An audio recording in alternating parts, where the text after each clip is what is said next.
I'm Tod Schneider, and I am the new Executive Director of Community Supported Shelters.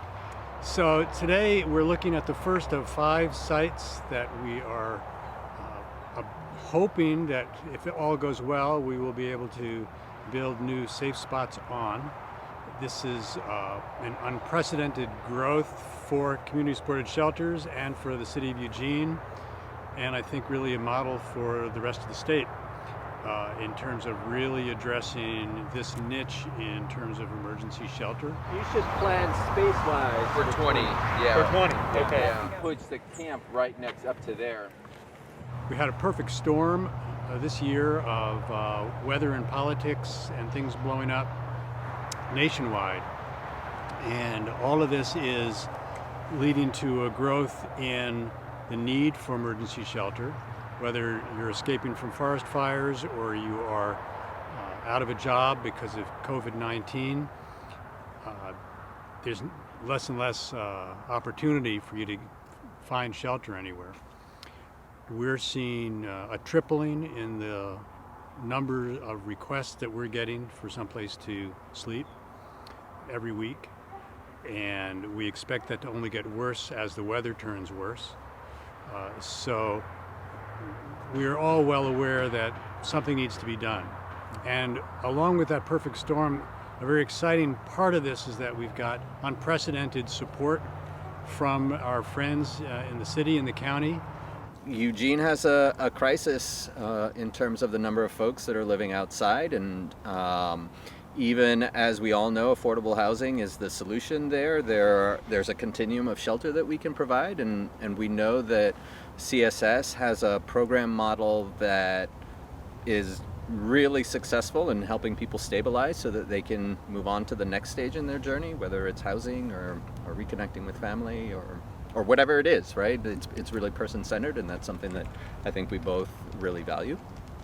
Our city council has approved 5 new rest stop sites, and we are expecting to be working with CSS to develop and operate those and provide shelter to folks as soon as we can within the next 2 to 3 months. This is the first year where we have really looked at subcontracting pieces of this so that we can really ramp up how much we can produce, how fast. So up until now, we've been churning out a couple of huts a week, and that's been enough to keep up with the demand. We're about to leap into producing more like 15 a week, and that's going to be in partnership with Essex Construction Company. Building a hut and putting somebody in a hut, like, to me that almost seems like the easy part compared to what you guys are doing in terms of getting people, not dependent on this hut kind of thing. The city is probably going to be putting up the fencing or arranging the fencing themselves, and are going to handle a lot of the infrastructure to smooth the way for us. So everything is coming together to really leap on this to produce like crazy. So many attempts at dealing with homelessness have failed. Nobody wants the egg on their face of introducing yet another disaster. And we've got plenty of those that we can look back on and say, well, we sure did that wrong. But the city has been really happy to see that we actually seem to know what we're doing and have very positive results. 2 out of 3 people who come through the camp end up in better circumstances within the year. And the more the city has recognized that, the more enthused they've gotten about supporting us. Right now we've got maybe 70 beds in our camps around the city, and the next 90 days, if all goes well, we're going to double that. So what we've done in 7 years, we're about to do all over again in just 3 months.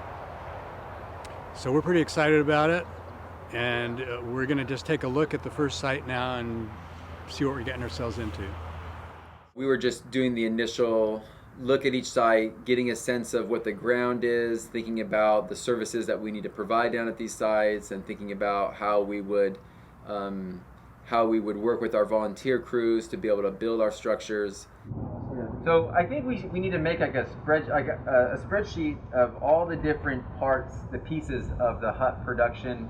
So we've been saying for years that we need sites, to be able to to grow our program. Now our program is in higher demand, and so this is our first attempt at a major expansion and a larger deployment of our services.